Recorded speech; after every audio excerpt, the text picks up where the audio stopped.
Welkom, één en al. Welkom allemaal. Dit is het programma Eigen Pad. Deze show bespreekt de onderwerpen van het menselijke bewustzijn, moraliteit, manipulatie, natuurwetten, het occulte en alle kwesties die de vrijheid van de mensen op aarde beïnvloeden. Mijn naam is Glenn Tram van thegreatworkexperience.com en ik ben je gastheer voor vandaag. Welkom allemaal. Dag Eduard, hoe gaat het? Dag allemaal. Leuk dat jullie er weer zijn. We hebben vandaag een hele leuke programma weer voor jullie klaargemaakt. Althans, ik heb mijn best gedaan in ieder geval. We hebben tot nu toe gesproken. Ik ga meteen beginnen trouwens, want ik heb heel veel te bespreken. En ik wil dan zeg maar een aantal dingen heel snel kondigen. En daarna gaan we verder in rust en vrede zeg maar het onderwerp van God bespreken. Goedemiddag, dag Margaret. Tot nu toe hebben we besproken over symbolen. Dat was episode 1. Vandaag hebben we episode 5 van seizoen 3. En we spraken over onze realiteit en hoe deze eruit ziet volgens Kabbalah. Dag Farida. Goedenavond. Ja. We spraken ook over spirituele werelden. Ja, en hoe je daar contact mee kunt maken. Door bijvoorbeeld gelijkwaardig aan vorm te worden. Of te bereiken. Ja. Vandaag gaan we verder met ons onderwerp over God. Wie is deze God waar iedereen over heeft, maar velen hebben geen idee wie God is. Ja, dus we gaan daar over praten. Maar voordat we verder gaan, moet je twee belangrijke dingen begrijpen. Dat heb ik vorige week ook gezegd. Ja, Kabbalah is nogmaals een hulpmiddel. Ja, we zijn met het onderwerp Kabbalah bezig. En ik heb Kabbalah gebruikt om goddelijkheid uit te leggen. Maar het is een hulpmiddel, mensen. Het is niet de waarheid, kan je zeggen. Het is juist een blauwdruk. Want dat is wat ik jou... Eigenlijk moeten mensen hun hersenen trainen. Want we kunnen alle kanten op. Alles is mogelijk. We zitten in een realiteit waar we van alles kunnen doen. En alles kunnen maken eigenlijk. Het verschil alleen maar is dat wij natuurlijk natuurwetten hebben. Dat zijn de dingen die constant zijn door de hele creatie heen. Oké? Dat zijn natuurwetten. Dag Anna. Goedenavond, welkom hè. Dus, maar Kabbalah geeft ons eigenlijk houvast, kan je zeggen, een tool om over deze dingen te denken. Vooral over de wereld waarbij we niet zien. Ja? Dus het is een hulpmiddel. Het is niet een religie. Het is een hulpmiddel om onze denken, onze denkproces te vergemakkelijken. Je kan zeggen. Ten tweede, God kan je niet beschrijven. Ja, maar we gaan het toch doen. Want ik ben lekker koppig wat dat betreft. Dus we gaan het toch doen. Je hoeft niet te geloven. Er is geen geloof nodig. Ja, maar het is wel belangrijk om te begrijpen wat anderen geloven. Want er zijn wel andere mensen die rondlopen met geloofssystemen. Ja? En mensen handelen op basis van deze geloofssystemen. En als het verkeerd is, als hun geloofssysteem verkeerd is, zullen de resultaten verwoestend zijn. En dan zie je ook, beetje bij beetje zie je ook dat onze wereld niet echt vooruit gaat. We hebben wel betere technologieën. Maar in het kader van omgaan met elkaar, omgaan met de natuur, zijn we achteruit gegaan. En moraliteit zijn we achteruit gegaan. Ja?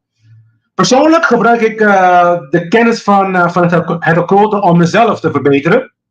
En te transformeren, dat is het woord. Je moet jezelf gaan transformeren naar iets beters. Je moet eigenlijk de goddelijkheid in je activeren. Want daar heb je. Ik ga je vertellen wat het is. Die kan je activeren. We hebben in heel veel occulte tradities praten ze ook over het goddelijke vonk. Hebben we vorige week een klein beetje over gehad. Ja? Ja, dus je moet jezelf transformeren. Altijd natuurlijk met de wetenschap dat deze dingen niet de ware schepper zijn. Maar hooguit een hulpmiddel.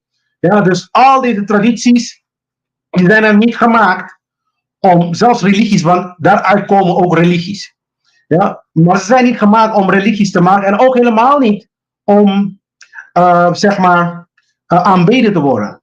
Dat was niet de bedoeling, nooit geweest. Het is alleen maar dat mensen nog niet begrijpen dat ze dit soort constructies hebben gemaakt voor een soort houvast. Want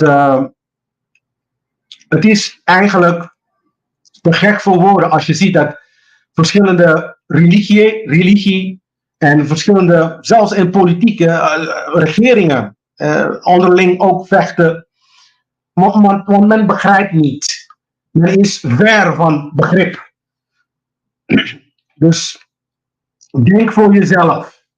Denk alsjeblieft voor jezelf. Dat is waarom ik dit doe. Ja? Je krijgt de tools. Ik probeer je in ieder geval de tools te geven voor degenen die het willen accepteren natuurlijk. Want ik dwing niemand om niks te geloven en niks te doen. Hè? Ja? Ik zeg alleen maar van, luister, ik ben zelf, ik weet wat het objectief verschil is tussen goed en kwaad. Dat weet ik. Ja? Ik weet wat waarheid is, dat weet ik ook. Ja? En als jij mij gaat dwingen, dat is een vorm van slavernij. En ik ga je waarschuwen en ik geef je 3 waarschuwingen. Altijd zeggen dat. Ik geef je 3 waarschuwingen en dan is het klaar. Oké? Dus je moet je eigen pad volgen. Niet het pad van de regering, niet het pad van de religie, niet het pad van niemand. Je eigen pad. Maar je moet het wel met de wetenschap dat er iets bestaat dat natuurwet heet. En natuurwet zijn wetten die inherent zijn in de natuur. Het is niet Darwinisme hier. Ik praat niet over Darwin. Ik praat niet over niks van deze valse informatie die deze mensen al jarenlang aan het bestormen zijn met die onzin. Daar heb ik niet over.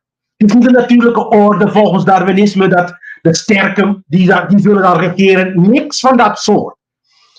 Ik zeg natuurwetten, soms wil ik zelf niet eens natuurwetten zeggen, dan zeg ik universele wetten of spirituele wetten. En als ik zeg wetten van God, dan wordt iedereen natuurlijk bedenkt iedereen van 10 geboden. Dat is ook niet wat ik bedoel. Ja? Dus natuurwetten zijn inherent in de natuur en ze zijn daar om ons samen, zodat wij samen kunnen leven in vrijheid, in absolute vrijheid. Dus een voorbeeld van natuurwet is karmische wet. Dat is in het oosten heette dan karmische wet. In het westen zeggen we oorzaak en gevolg. Als je bijvoorbeeld dat is een bekende voorbeeld die ik altijd geef. Als je een mangozaad hebt en je zet de mangozaad in de grond, dan krijg je geen appelboom. Dan krijg je een mangoboom. Dat zijn natuurwetten. Dat zijn de wetten die vertelt aan bijvoorbeeld de zeeën, zover en niet verder. Het vertelt aan de zon, zoveel hitte mag je geven en niet meer. Het vertelt aan alle objecten van alles in de natuur hoe ze moeten gedragen. Het vertelt ook aan je hart, zoveel moet je gaan pompen. Dat ben je niet bewust mee bezig. Ja? Er is een inherente intelligentie in de natuur. Ja? En dat bepaalt hoe alles met elkaar omgaat. En dat is bij wet. Het is natuurwet. Het is universele wet. Het is een spirituele wet. Je mag van mij ook Gods wet zeggen. Maar laten we eerst wat huishoudelijke dingen mee te delen. Dan gaan we verder. Laat me even mijn sheet erbij pakken. Maar dan gaan we verder. Want we gaan verder met het God-verhaal. Waar wij vorige week zijn geëindigd. Mijn werk is hier te vinden. thegreatworkexperience.com. Ik zal je aanraden om daar naartoe te gaan. Om podcasts, artikelen, media en allerlei soorten dingen die ik doe. Te volgen. Als je dat leuk vindt. Kan natuurlijk ook bijdragen. Het zijn maar 3 boeken in 3 verschillende talen. Het heet Narcos. Nederlands, Engels en Spaans. Dus het zit op bol.com, zit op Amazon. Er zitten allerlei soorten platformen. Kan je even kijken. Ja, we gaan verder vandaag met God. Daarna gaan we hopelijk met mensen. Misschien de wereld. Ik weet het niet, nog niet. Je moet even gaan kijken. Maar tot nu toe de wereld is de volgende planning. Maar dan moet even kijken of we dat gaan doen. Niet vergeten, dit is natuurlijk een lichaam van informatie. We gaan nu verder waar we vorige week zijn gebleven. Dus voor degenen die vandaag voor het eerst zijn, je moet eerst vorige week even kijken. Het zit op mijn website, maar het zit ook op Facebook. Dus die moet je even gaan kijken. Bij Pika Pika hier op het Facebook. Ja, dan kan je ook daar klikken. Of als je anders ga je gewoon naar mijn website. Deze, The Great Work Experience hier, maar het gele daar beneden. thegreatworkexperience.com en dan kan je dat eventueel doorspitsen. Niet vergeten, dus het is een lichaam van informatie. En leerbaarheid is heel belangrijk bij mij hier. Als je naïef bent of goedgelovig of heb je rigide twijfels, heb je niks hier te zoeken. Ga gewoon lekker iets anders doen. Verlies je tijd niet, zou ik zeggen. En anders moet je gewoon als je met gezonde twijfels komt. Wat ik bedoel met gezonde twijfels is, oh Glenn, ik weet het niet dat waar is. Dan ga je het zelf zoeken. Ja? En je gaat het goed zoeken ook. Niet alleen maar zeggen van nee, het is niet goed. Goed zoeken en jezelf goed informeren. En open geest houden, want heel veel mensen komen hier en krijgen nieuwe informatie. Dat weet ik zeker, want ik krijg continu, soms zelfs WhatsApp voor degenen die me kennen, sturen me WhatsApps. En voor degenen die me niet kennen, maar toch wel wat commentaar hebben, dan sturen ze dan, hoe noem je dat? E-mail. Ik heb 2 podcastvideo's gemaakt voor jullie. Het occulte onthuld, die vertelt alles over de meeste tradities tot nu toe. Die kan je gewoon even kijken, deel 1. En deel 2 gaat specifiek over satanisme. Ja? De materiaal is rauw trouwens, en ik word boos in die materialen. Mijn materialen word ik ook heel vaak boos. Maar kijk, luister naar de boodschap. Ga buiten spelen, ja. Ja, als je dat niet aan kan, ga gewoon lekker buiten spelen met de kleintjes. Ja, want ja, het zijn sommige dingen die heel confronterend zijn. Ze zijn confronterend omdat de mensen die, we hebben trauma's. En het probleem is dat als we trauma als mensensoort zijn we getraumatiseerd. Dat is eigenlijk de link die je moet hebben voor de videopodcast waar ik het over had. Dat is deze en deze tweeën.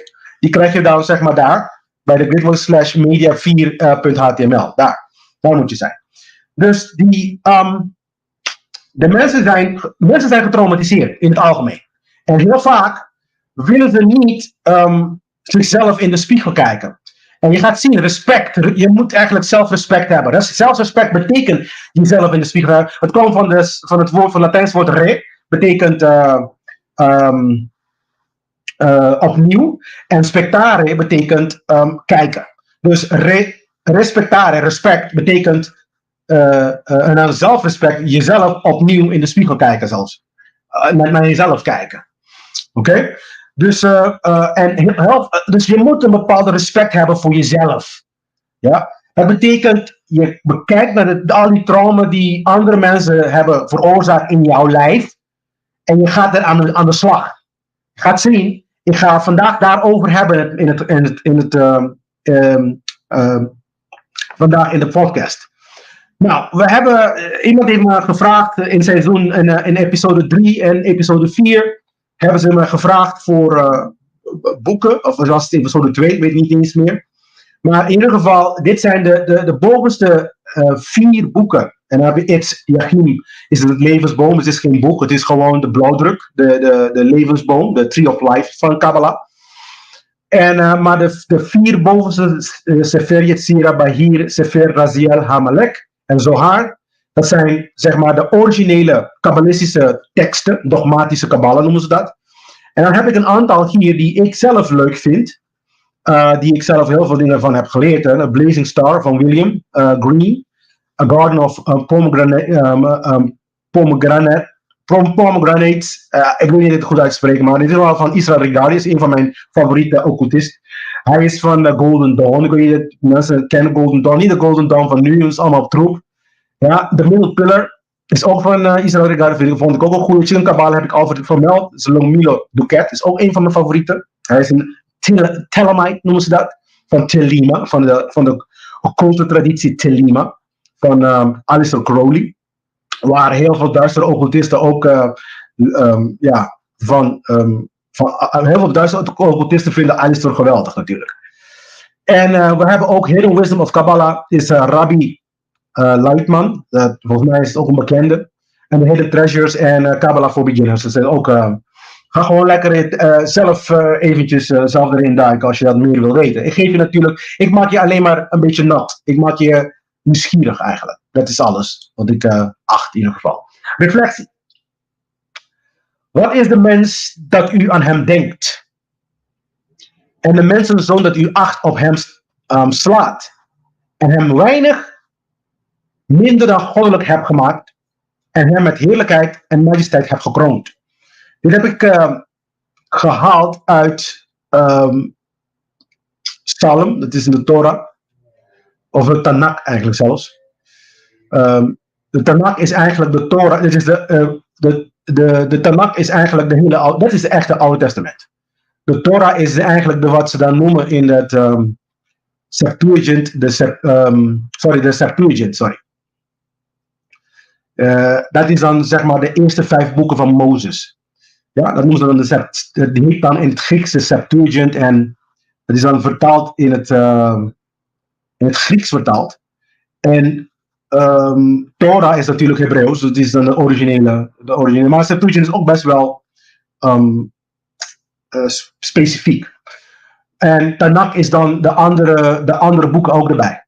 Dat is dan de Psalm, kom je erbij, dan krijg je Judges, dan al die andere boeken die daarnaast komen. Dus de eerste 5 boeken. En dan krijg je dan de rest van de boeken.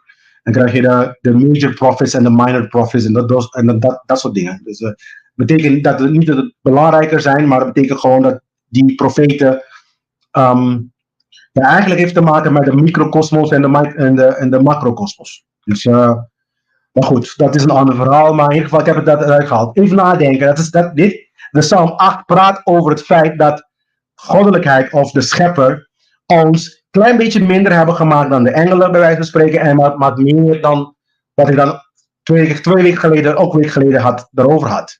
Oké. God.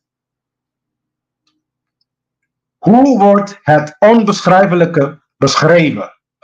En ik kreeg een commentaar op de vraagteken die ik daarachter heb gezet. Ja, kreeg ik een commentaar. En ik kreeg ook natuurlijk, vorige week zijn we ook geëindigd met een vraag, waarom God geen naam geven? Waarom heeft God geen naam? Ik ben even de naam vergeten van die persoon, maar dat maakt helemaal niet uit. Maar ik ga het gewoon hier antwoorden dat die persoon naar deze podcast kijkt, dan heeft ze haar antwoord. Ja, want ik heb eigenlijk vorige week aan gedacht om de uitleg van het woord God zelf te geven. Want als ik dat heb gedaan, dan had ik die commentaren niet gekregen. Als ik die woord God heb uitgelegd, dat is het woord zelf, waar die vandaan komt, dan zou ik dan die 2 dingen niet hebben gekregen. Dus waarom God geen naam geven en waarom een vraagteken achter deze woord God. Ja? Ik aarzelde eigenlijk, want ik wou het eventjes rustig naar voren komen, maar op basis van die commentaren zal ik het toch wel doen. Dus hou je pruik vast, zou ik zeggen. Oké. God. In de voorchristelijke tijden was God altijd gehoord. Hij had altijd horentjes. Ja? Het woord God komt van het woord geit. Oké? En als je dan gaat goed onderzoeken, dan krijg je dat het God een oud-Engels God, het opperste wezen, Godheid, de christelijke God, beeld van een God, goddelijke persoon.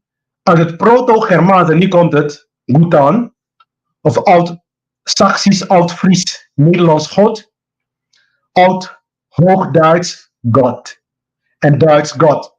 Oké? God, G-O-T-T, dat wordt natuurlijk in het Duits, wordt nu ook gewoon vertaald God. Maar vroeger, iedereen weet het, maar ik denk zelfs uit het Duits, want de Scandinaviërs en de Duitsers werden gods genoemd vroeger. Ja?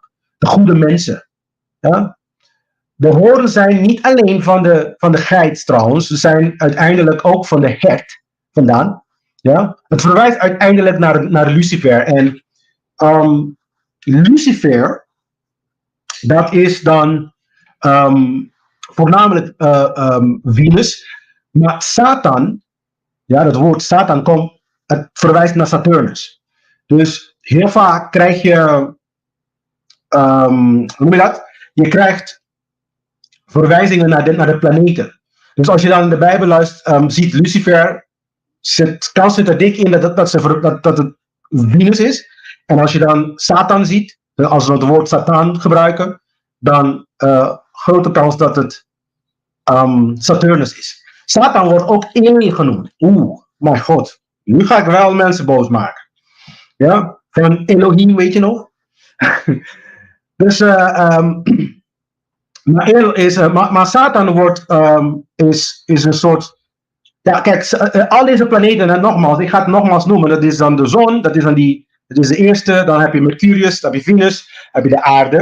En dan heb je Mars, dan heb je Jupiter. En het woord Jupiter, dat zegt ook heel veel, hè. Jew, van Joods, Jew, pater. Pater betekent vader. De vader van de Joden.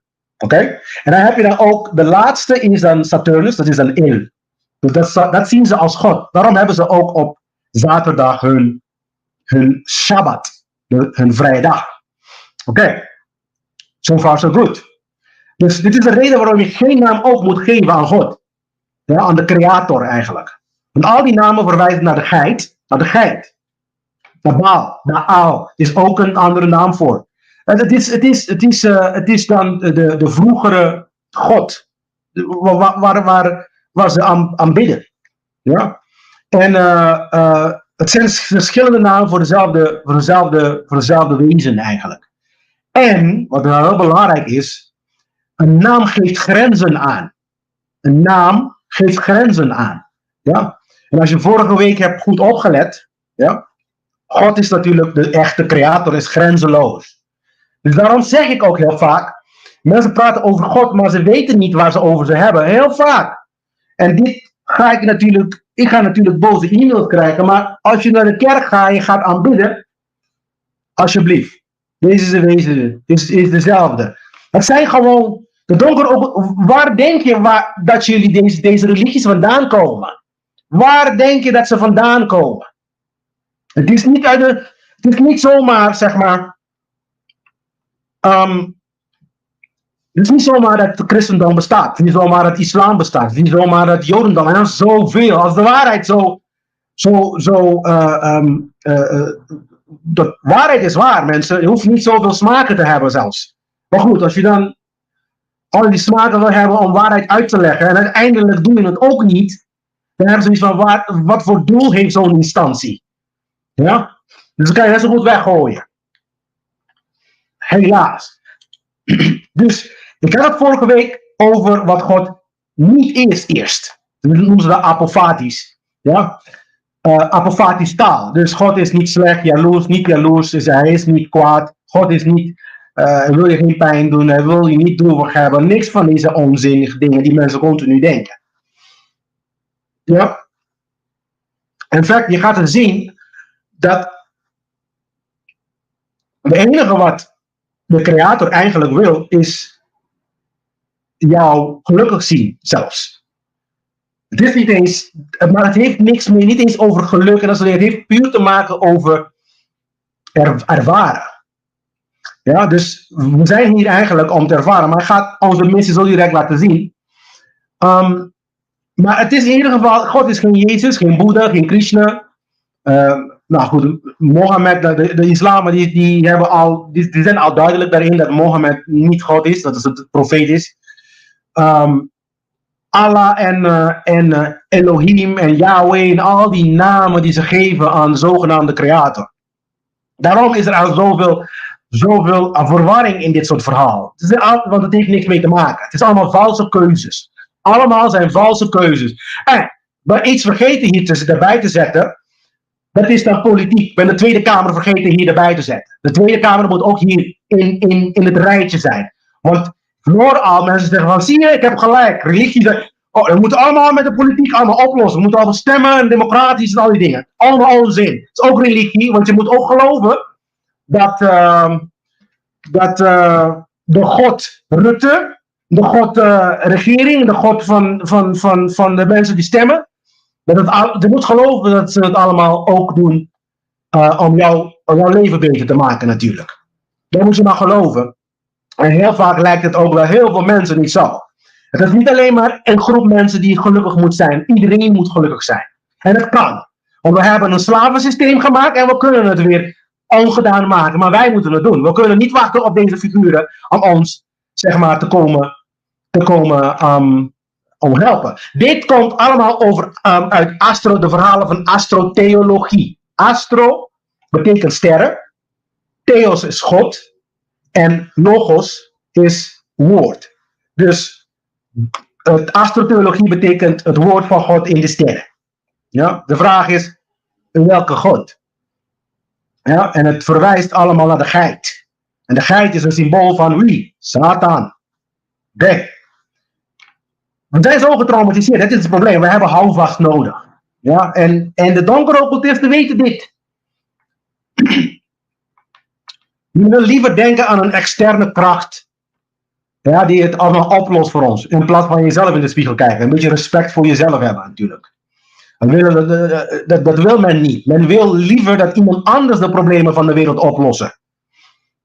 En ik word zo boos soms, omdat het is alleen maar 1% van de mensen. De donkere occultist is 1%. Als ik 5% zeg, is veel, is gul. Is 1%. En dan praat je over 99% van de mensen die al deze agendas doorvoeren voor ze. Omdat ze niet de tijd nemen om dit soort dingen, om hun huiswerk te doen. Ik heb gehad over dit.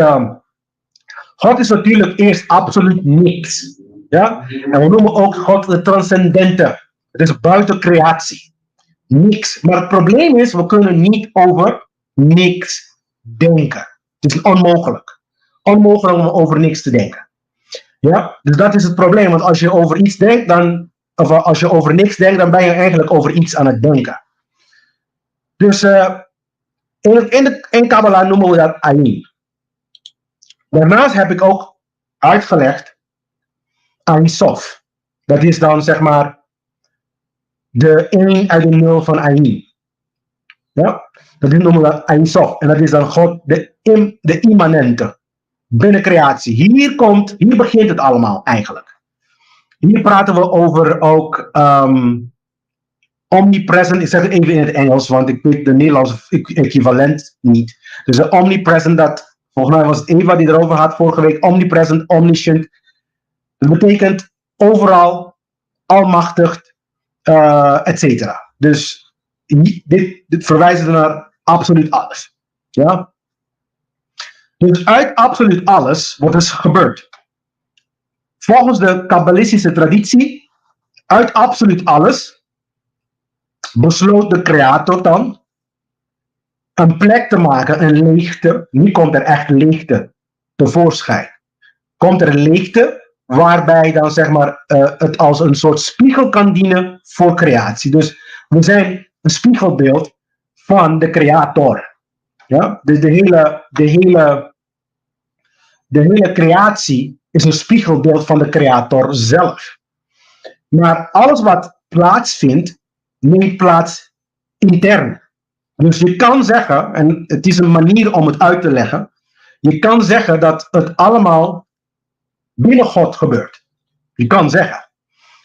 Maar het is ook een beetje een rare manier om te denken, want er is niks anders dan God. Dus er is ook niks buiten God. Laat me het even zo zeggen. Dat is dan het moeilijke van het verhaal. Ja, dus absoluut alles. In absoluut alles heeft God, ik gebruik nog steeds het woord God, want mensen zijn al gewend om God te zeggen. Maar wees wel op bewust. Dus Anna zegt, ik ben niet kerkelijk, omdat ze kerken leren hun gemeente wat ze denken. Ja. Dus de ene religieuze kerk verlaagt de andere kerk waar ze niet bij behoren. Ja, dat klopt. Dat is wat ik ook zeg. Hè. Ik bedoel, voor de mensen die me kennen, ik heb dit heel vaak ook gezegd. Het zijn slavensystemen. Ja? Net als religie, politiek en geld zijn slaven. Ik noem het zelf de satanische drie-eenheid. Ja? Want het zijn ook valse keuzes. Want de mensen die niet in de kerk geloven in politiek. De mensen die niet in politiek geloven in God of in kerk. De mensen die niet geen van beide geloven in geld. Oké? Dat zijn valse keuzes. Wat doen we als mensen zoals ik, die geen van drieën kiezen? Dat moet ook een keuze zijn, toch? Ja, maar als ik geef je moet niet kiezen. Dwingen, dwang. Ja, dat is de drie-eenheid. Dat is de drie-eenheid, ja. Dus de satanische drie-eenheid noem ik dat. En dan ga je als direct de echte drie-eenheid laten zien. Het is niet christelijk of kerkelijk of whatever. Ja. Dus, maar het punt is dat dit is de ene slaaf die de andere slaaf zit te kleineren.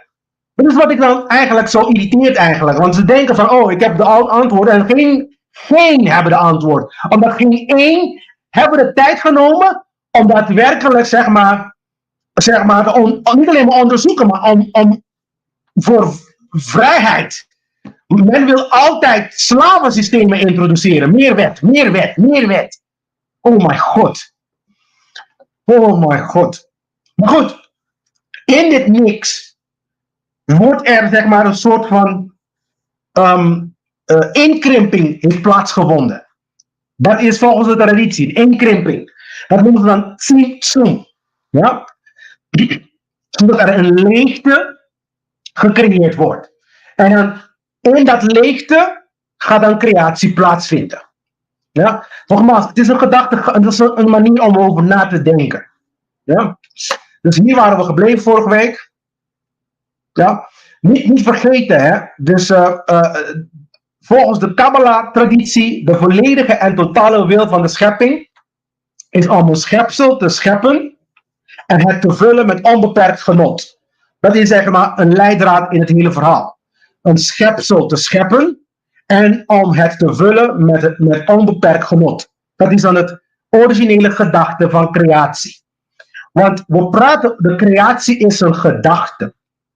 We praten over de gedachte van de creator. Creatie is de gedachte van de creator. Het geeft tenminste de gedachteproces van de creator. Oké? Dus als je een boom ziet, dan kan je zien van, want als ik telefoon maak, wat ging voor het maken van telefoon, of het maken van computer, of het maken van al het andere die mensen ooit hebben gemaakt? Wat gaat voor dat? Gedachte. Je denkt over na. Hoe moet het worden? Hoe moet het allemaal? En dan komt het uiteindelijk fysieke product. Dus, wat is voor creatie? Gedachte. Er is niks hoger dan gedachte. In creatie. Ja, in creatie. Dus vanaf dit punt. Dit punt, eindsof. Vanaf dat punt, er is niks boven gedachte. Natuurlijk, in A1 kan ik niet eens voorstellen wat iets is zonder gedachte. Dat kan ik niet eens voorstellen. Want als ik erover ga nadenken, dan ben ik in gedachten bezig. Ja? Dus, hier zijn we gebleven vorige week. Laten we het even lezen, want ik wil het precies zo uitleggen. De traditie vertelt ons dat God, en ik gebruik natuurlijk die quotaties, want nu dat je dan de uitleg hebt begrepen, begrijp je mijn quotaties nu. En mijn vraagtekens en noem maar op. Ja? God die alles en niks is, wilde ervaren wat het betekent om alles te zijn. Dus Gods wil, gesymboliseerd door het licht, Keter. Keter wordt ook Ancient of Days genoemd. Dus als je dat woord hebt ooit gehoord in de christelijke kerk, dan weet je wat het bedoelt, waarover het verwijst. Dat noemen ze ook de Ancients of Days. Ja, oud vandaag. Ik weet dat dat goede vertaling is zelfs. Het ging nergens en overal. Dus Keter ging nergens en overal. Het is dan het zonnetje die je daar ziet. Met het zonnetje, het witte zonnetje. Het is niet geel, het is wit. Ja. Zo was de Eindstof Or, of Aur, soms zeggen ze ook, het eindeloze licht van de wil. En dat is het belangrijke component. Want dat is dan de wil van de vader. Wat ze dan noemen de wil van de vader. De moeder is de leegte, de nachtelijke hemel. Dat is dan de moeder. Moeder Maria, Isis zeggen ze ook. Ma'at is ook een andere naam voor. Ja? Het is het vrouwelijke gedeelte van goddelijkheid. Ja? Dus goddelijkheid, of God, of de creator, in creatie, manifesteert hij een mannelijke kracht en een vrouwelijke kracht. Allebei heb je nodig. En in hele creatie krijg je deze manifestatie naar voren. Dat zie je. Alles manifesteert zich als een mannelijke of een vrouwelijke kracht. Of allebei soms. Oké? Dus die twee componenten, dat is dan het dualisme waarin we leven. Oké? Alwetend door het absoluut alles heen, omdat God alles kent, heeft God de eerste scheiding gewild. Zodat God zichzelf zou kunnen aanschouwen. Zoals in een spiegel. Dit werd bereikt door samentrekking in het absolute alles. Dat heb je ook uitgelegd. Dat is dan de Tsimtsum. Ja? Om een plaats te maken waarin de spiegel van bestaan zich zou kunnen manifesteren. Nu werd een beperkte Nee, dit is wel beperkt trouwens. Het groeit, ik heb wel begrepen, uit de wetenschap zeggen ze dat het universum wel blijft groeien. Maar het is nog steeds beperkt. En het kan blijven groeien, want het bestaat in absoluut alles. Dus hij kan oneindig blijven groeien. Ja? Dus het is beperkt, het is leeg en het heeft een einde. Ja? Deze samentrekking wordt in Kabbalah Tzimtzum genoemd. Deze gebeurtenis bracht de leegte van het ongemanifesteerde, dus een negatieve. Je kan de leegte ook zien als een negatieve energie, slapend energie. Ja? De laatste paragraaf. Volgens Kabbalah begon de wil van God, vertegenwoordigd door het licht Keter daar, als een lichtstraal door te dringen in het lege en beperkte ruimte van de ongemanifesteerde bestaan, zodat het gemanifesteerde bestaan erin kan ontstaan. Dus de ongemanifesteerde bestaan noemen ze dan negatieve energie. En dan de gemanifesteerde bestaan, dus de creatie dus, noemen we dan positieve of actieve energie. Ja? Waarom kan je alles overal en je kan alles doen? Wij kunnen als mensen overal en alles bereiken. Ja? Want we zitten in deze zee van potentie. Ja? En dit licht door kabbalisten ook wel Keter, eerste kroon wordt Keter genoemd, dus dat is dan de zonnetje dat ik er net over had. Het heeft ook de eerste kroon, het witte hoofd. Ja? Of gewoon, nu komt het. Eje. Ja? Eje. Of ik ben. Voor de christenen die natuurlijk een klein beetje bijbelse kennis hebben, komt dit bekend voor. Want dat is wat Mozes die vroeg aan God, wat is je naam? Die ging zogenaamd naar de berg Sinai, volgens mij was het verhaal. En dan vroeg Mozes God zijn naam. Zie je, het zijn weer mensen met beperkte gedachtegangen. Maar goed, hij heeft het gevraagd en God, de zogenaamde God, die zei, mijn naam is ik ben. Dat is dan Eje. Ja? Dat is dan gewoon Keter. Dus iedereen die dan kabbalistische kennis hebben en die dat lezen, ja, ik ben wie ik ben. Maar iedereen die kabbalistische kennis hebben en die dat lezen, die zien dat niet als, het is een naam van God. Nee, die zien het als Keter. Nu ga ik uitleggen wat Keter daadwerkelijk, of volgens mij, zo ik ben. Het is de eerste dat in de gemanifesteerde realiteit wordt gezien. De Keter is dan de ongerealiseerde mogelijkheid van alle dingen. Dus in het licht. Weet je hoe ik het uitleg eigenlijk heel vaak? Je hebt, je kan zeggen, hier heb je het ook, Keter helemaal boven. Je hebt natuurlijk, en je hebt het ook hierachter, hier, zie je dat? Hetzelfde idee. Je hebt natuurlijk, zeg maar, en trouwens, dit zijn manifestaties, wat ze in Kabbalah emanaties noemen. Andere woord die ook gebruikt wordt voor deze krachten, deze manifestaties, noemen ze de gezichten van God. Ja? En de combinatie van de letters van al deze componenten creëer je ook de 72 namen van God. Ook iets heel bekends in de Bijbel. En ook met het gebruiken, want men gebruikt de namen ook in praktische kabbalen om magie te doen. Magic. Dus voor de mensen die dat ook interessant vinden. Maar je ziet daar, zeg maar, er wordt vanuit Keter, zeg maar, wanneer het zien, volgens Kabbalah, wanneer het Tzimtzum plaatsvond, wanneer de samentrekking plaatsvond, dus in de absoluut alles, toen Keter kwam, blies die eigenlijk, kan je zeggen, leven in het leegte. En dan, door het blazen, kwamen verschillende krachten naar voren. Er waren dan, die krachten noemen ze dan Chokma. Dat is dan na Keter krijg je Chokma. Dan krijg je Bina. Dan krijg je Geset, of wordt ook soms Gebula genoemd. En dan krijg je Gebura. En Teferet, Netzach, Hod, Yesod en Malkut. En Malkut is dan de koninkrijk. Dat is dan de realiteit waarin wij nu in zitten. Waarin wij onze leven leiden, onze leven leven. Ja? Dat heet Malkut, de koninkrijk. Dus, als de Bijbel praat over de koninkrijk, heeft het niet over de koninkrijk van Jezus die gevestigd gaat worden, net als Willem-Alexander en prins Charles, tegenwoordig is het ook koning Charles en al die valse koningen. Dat zijn valse koningen. Ja? Dat zijn geen echte koningen. Dus ja, ze beweren koning te zijn, dat begrijp ik ook wel. Ik ben ook niet achterlijk. Ik begrijp wel dat er mensen zijn die dat beweren, maar ze zijn niet de echte koning. Ze zijn geen koning überhaupt.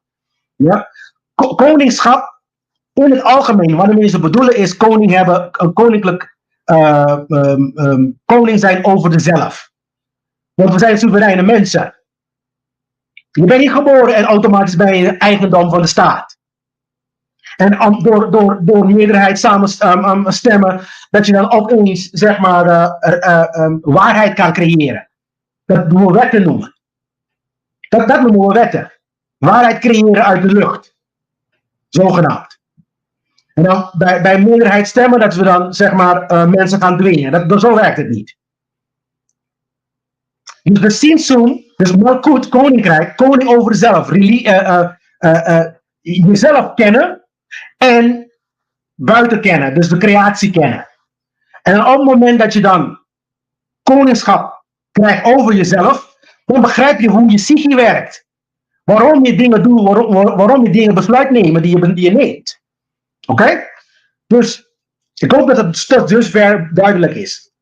Dus wat Kabbalah zegt is, in de leegte bliest, zeg maar, God, zeg maar, licht in de donker. Ja, Glenn, is dat waarom onze aardse koningen als symbool een kroon dragen? Ja. Ja.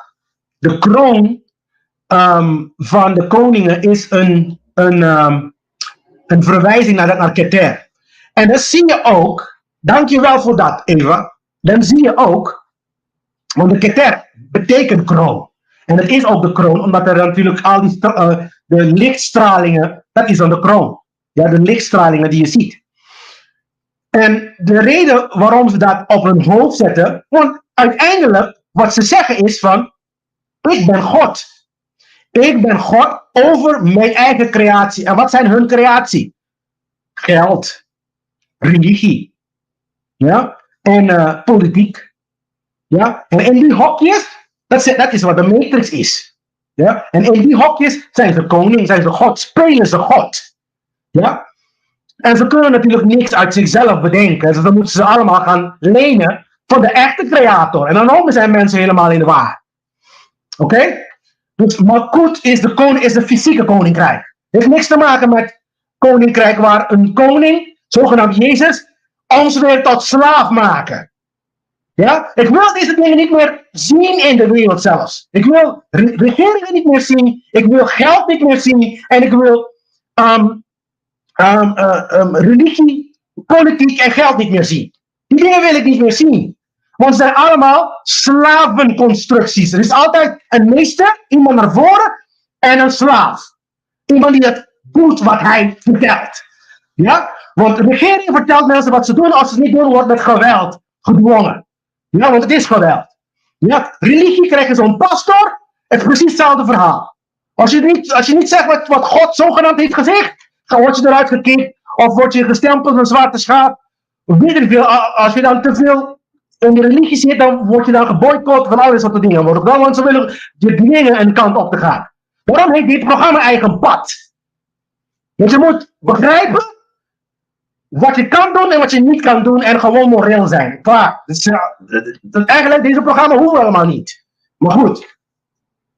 De Malkut is niet die dingen. Malkut is jouw lichaam en de creatie zelf. Dus wat jij kan zien. De fysieke wereld. Mensen hebben het allemaal veranderd naar dingen die hun uitkomen natuurlijk. Laten we lekker mensen tot slaaf blijven houden. Dus Keter is een woord dat vertaald kan worden als kroon. Vertegenwoordigt de goddelijke wil. En dit is trouwens de levensboom. Dus dit verhaal, wat je hier ziet, hebben ze in de moderne Kabbalah zo gemaakt. Zodat het een beetje duidelijker wordt. Ga rustig lezen, mensen. Dit zijn trouwens ook de kwaliteiten van God. Niet alleen maar de gezichten van God, maar ook zijn kwaliteiten. Dus als we praten over gelijkwaardig aan vorm, betekent dat als wij in contact willen komen met de hogere werelden, dat betekent dat we dan de kwaliteiten van de hogere werelden moeten aanschouwen. Dit zijn de kwaliteiten van de hogere werelden. Kabbalah geeft bepaalde antwoorden erover. En zelfs de christendom geeft antwoorden erover. Want dat zijn de 12 discipelen. De 12 plekken van de zodiac. En als wij tijd hebben, dan gaan we doorheen. Als we geen tijd hebben, dan wordt dat dan vervolgens weer de volgende week. Dus, Keter. Zo'n woord dat vertaald kan worden als kroon. Vertegenwoordigt de goddelijke wil. Dus de wil van God. Als we praten over de wil van God, praten we eigenlijk over Keter. Als we praten over logos. Of als we praten over het woord van God. Wat in de Bijbel zo... iedereen zogenaamd zoveel van weet, dan praten ze over Keter. Keter is de kracht, want natuurlijk is, als wij dan teruggaan naar de absolute leegte, absolute alles, en dan komt er de absolute, zeg maar, leegte, nachtelijke hemel, dat is potentie, alles is mogelijk. Ja? En dan door het wil te injecteren in het leegte, ja, beginnen dingen te vibreren, kan je zeggen. Want daarom wordt het ook het woord van God genoemd. Want iets vertelt elke molecuul in je lijf zo ver en niet verder. Ja, er is een kracht. En daarom kunnen mensen niet echt leven scheppen. We kunnen dat niet echt. We kunnen het synthetisch min of meer doen. Bijvoorbeeld met artificial intelligence, dat soort dingen. Maar je kan niet een echte leven... Want wij weten nog steeds niet dat kracht. Want het komt buiten creatie zelf. Die kracht komt buiten creatie zelf. En we kunnen het niet uitleggen. Daarom kan je God ook niet uitleggen. Omdat het is een kracht die buiten creatie is, om te starten. Ja? En het geeft eigenlijk instructies aan. Het geeft instructies aan potentie. Ja? Dus je kan, zeg maar, al deze kwaliteiten zijn 10 in totaal. Daarom, de rabbis die hameren hierop. Er zijn 10 en niet 9 en ook niet 11. Goed luisteren. Ze hameren continu. Het zijn 10 sefirot. Die dingen noemen ze sefirot. Het zijn kwaliteiten. Kwaliteiten van God, gezichten van God, etc. Ze zeggen continu. Het is de glen. Ze zijn 10 sefirot. Niet 9 en ook niet 11. Ja? En er is een event die plaats heeft gevonden, die heet wat? 9-11. Maar toen ik dat zag, ik wist meteen hoe laat het was. Het zijn donkere occultisten die aan het bezig waren. Eigenlijk waren ze, het is een ceremonie geweest. Een mensenoffer, net als oorlogen, het zijn mensenoffers. Ja?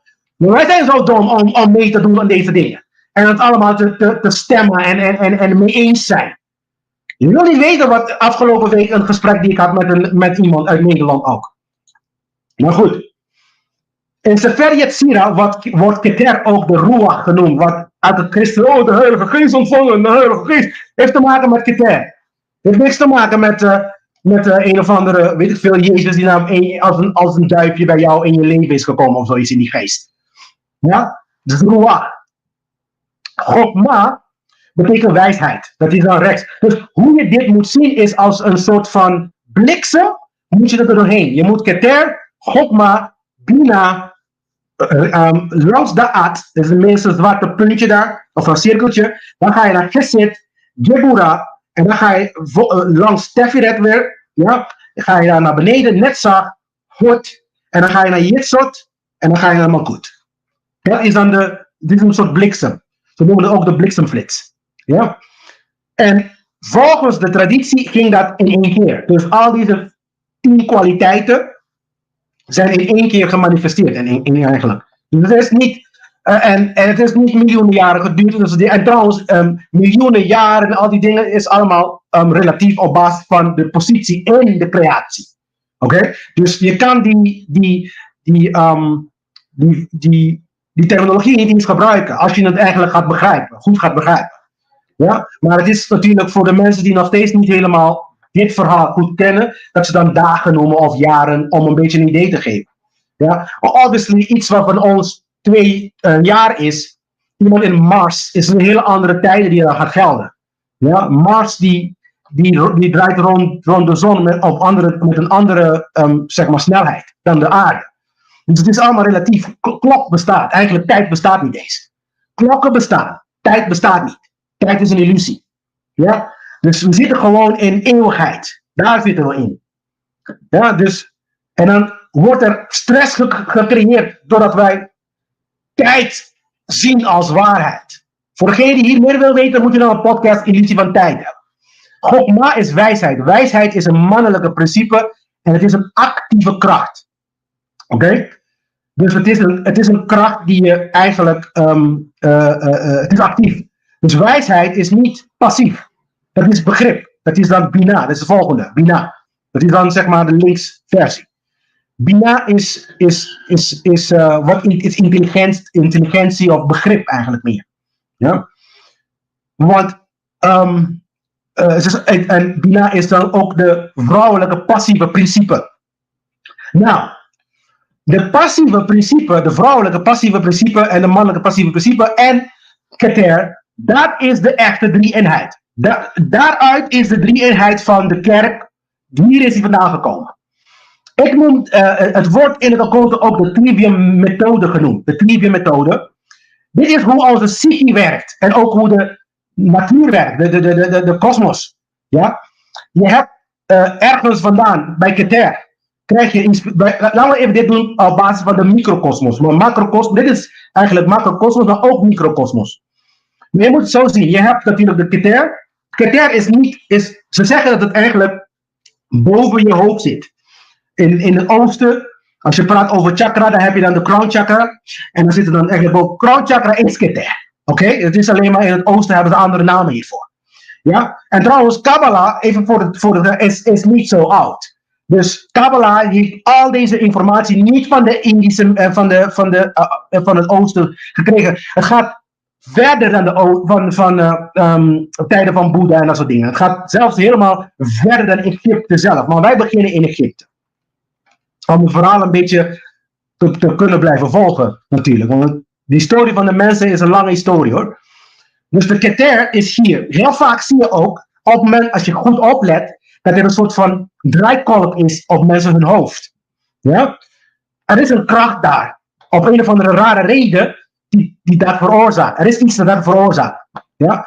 Diezelfde kracht zit ook hier, in het midden. Dat is dan wat ze noemen dan de derde oog. Want het derde oog bestaat uit deze twee. Uit Bina en uit Chokma.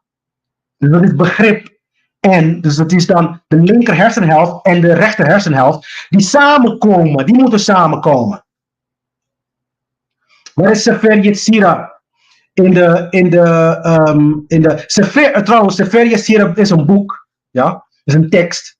En het is een kabbalistische tekst. Dus het is niet in de levensboom.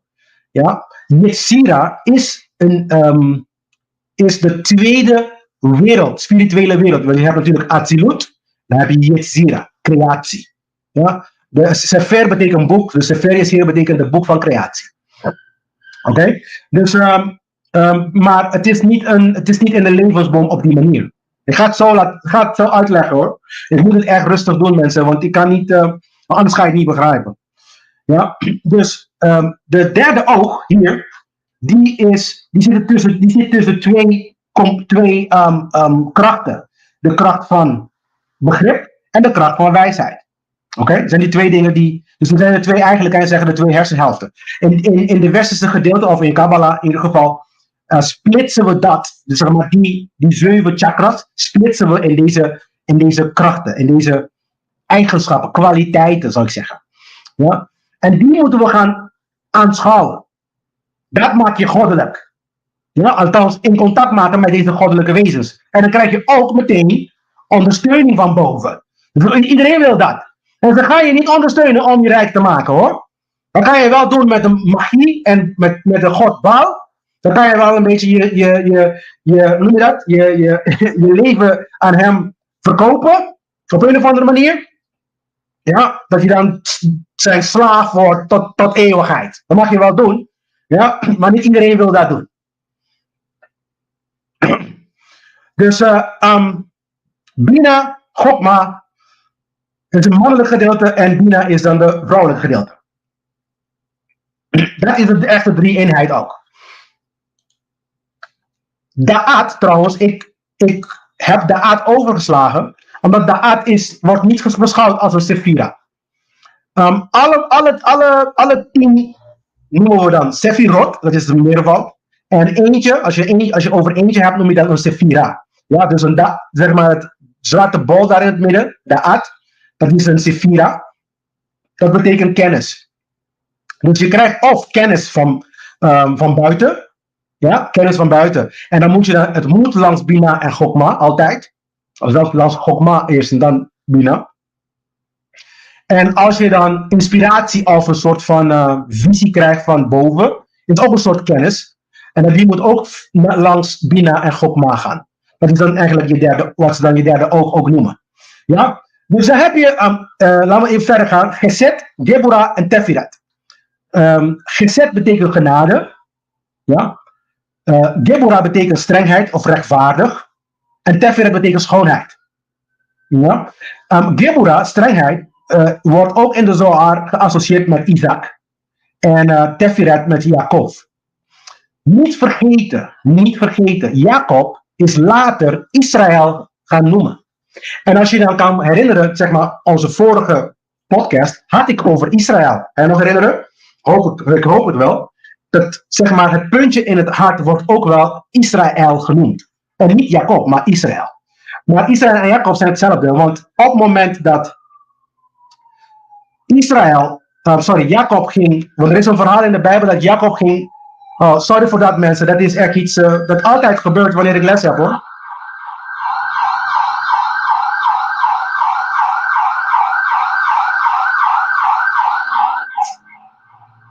Is altijd zo. Sorry voor dat. So, in de Bijbelse verhaal werd Israël, of Jacob ging dan worstelen met God. Ja? En dan op een gegeven moment zei God van, weet je, ik noem je dan geen Jacob meer, maar Israël. Ja? En Israël betekent het pad naar God. Dan heb je Yasher El, betekent het pad naar God toe. Ja?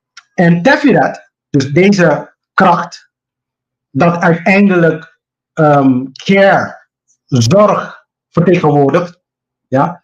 Schoonheid vertegenwoordigt, dat is Jacob of Israël. Dat is Israël. Dus dat zijn allegorieën, symbolen die verwijzen naar iets. En Tefirat verwijst naar zorg. Daarom is de kleur ook daar groen. Groen is de echte kleur van de liefde, niet rood. Rood is de kleur van een verlangen. Ja, ik wil hebben. Ja. Wat ze dan agape liefde noemen, is Tefirat. En wat ze dan in de Grieks, volgens mij noemen ze dat eros noemen. Dat is dan seks. Dus als je dan rood gebruikt voor liefde, eigenlijk verwijs je naar seks. Ja? In je onbewust in ieder geval. Maar rood is ook, want dat is dan de plek waar kracht vandaan komt. Dus als je dan, dus rood is ook de kleur voor actie nemen. Ja? Dus dat is dan ook, maar als je goed nadenkt, dat als iemand in de ballen een schop geeft, dan verliest hij zijn kracht.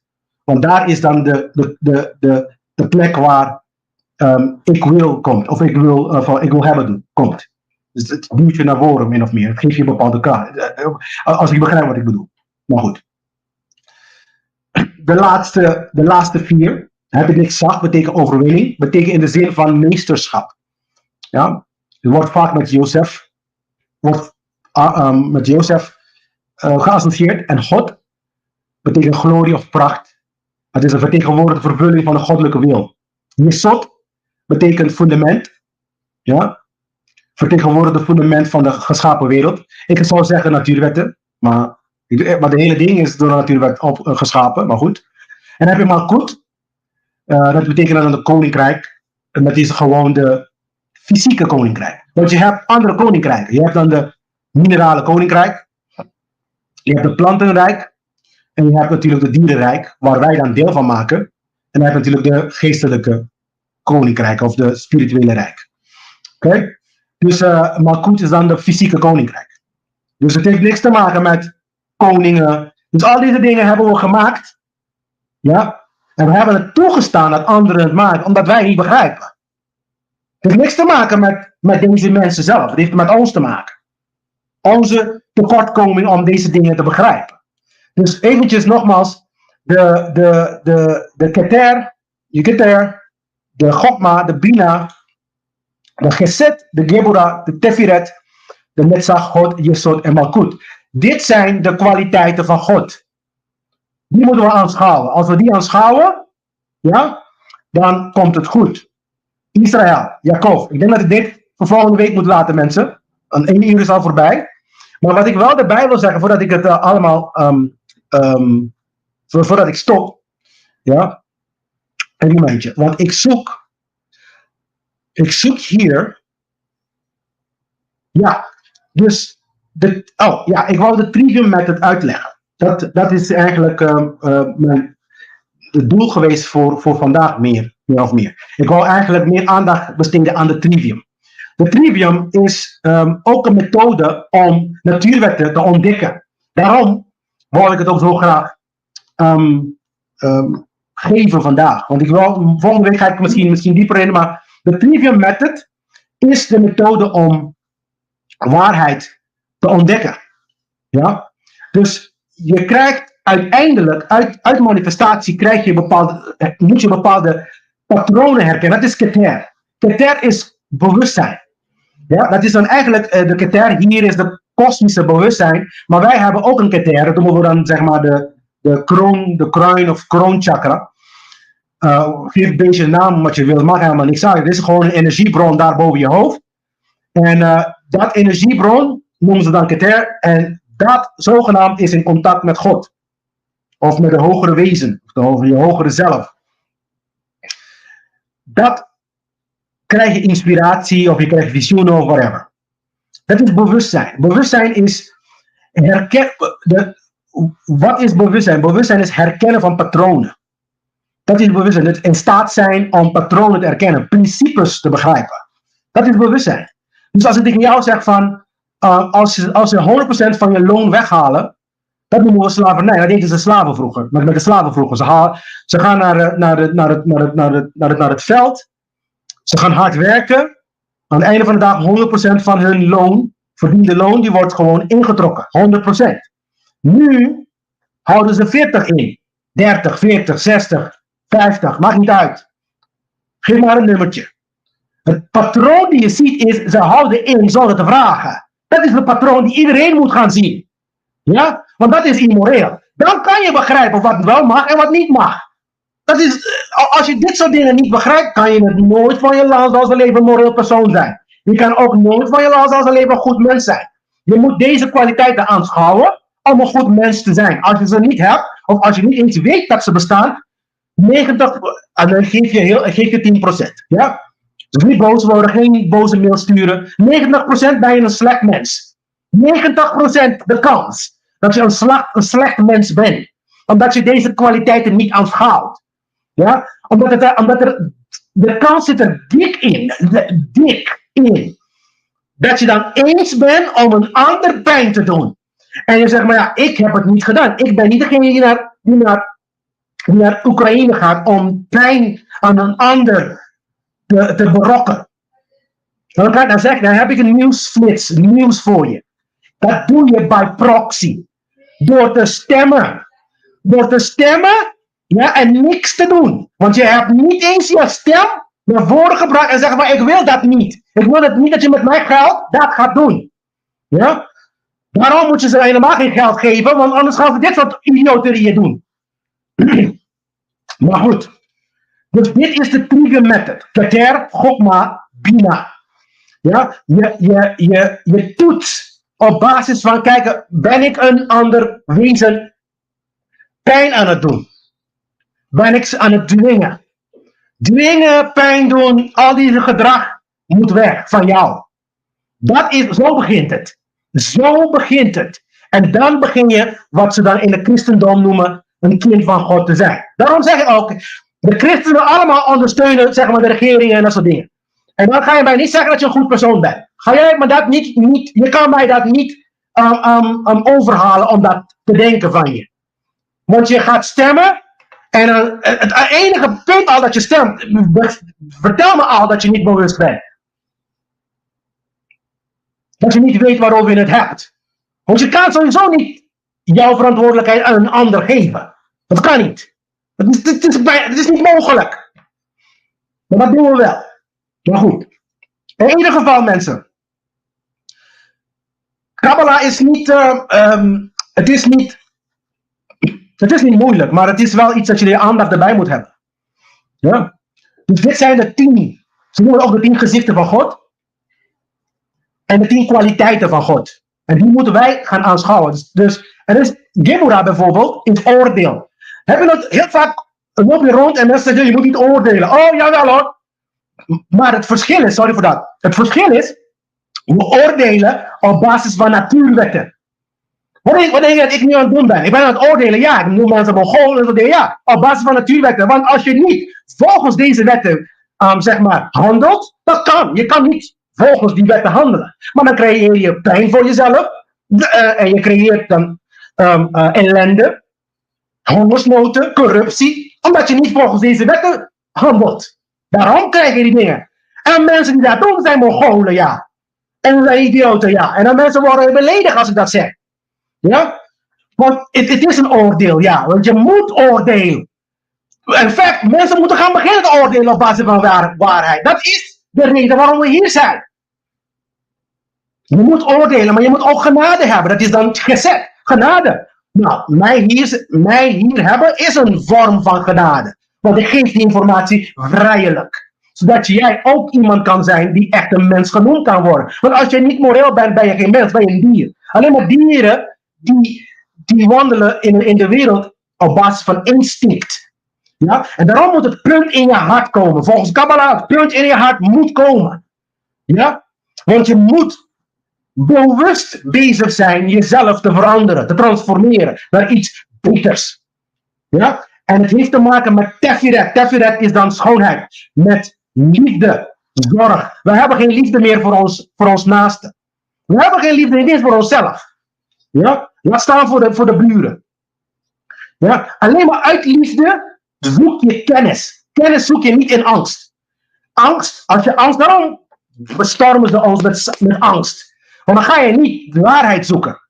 Je gaat gewoon opinie en dat soort dingen ga je, want je bent angstig. Je wil nu een oplossing hebben. Nee, tijd is je vriend. Relax. Er is geen haast. Tijd bestaat niet eens. Dus je hebt eeuwigheid om alles te doen. Je gaat niet dood. Je hebt eeuwigheid. Je bent eventjes in deze zeg maar, lichaam. Maar het is eventjes. En dan later kom je weer terug als je dat zo graag vindt. Als je het wel leuk vindt. Dan kom je terug en dan doe je je ding. Je hebt eeuwig. Je hoeft niet te haasten. Ja, wat dat betreft hebben de Antillianen het heel goed begrepen. Ja, gewoon lekker chillen en een kokosnootje drinken. Alsjeblieft zeg. Maar goed. Mensen, dat was het voor vandaag. Ik ga je niet meer lastigvallen. Volgende week zijn we er weer. Gaan we praten over Israël. Daar ga ik beginnen ook. Dus ik hoop dat God tenminste duidelijk is. God is alles en God is niks. Tegelijkertijd. Ja. En hij heeft geen naam. Er is geen naam te zetten bij alles en niks. In fact, ik gebruik heel vaak de woord de alles. Als je mijn werk een beetje kent, dan gebruik ik het woord heel vaak. Maar eigenlijk het is de helft. Want ik moet ook niks gebruiken. Maar ja, mensen zijn gewend om Gods te zeggen. En ik wil niet dat je dan denkt aan de geit. Ja? Of dat je dan zeg maar God noemt. En dan, want in je onbewust weet je wel wat het bedoelt. Wat het betekent. Ja? Dus we gaan. Want trouwens God die werd verwezen naar.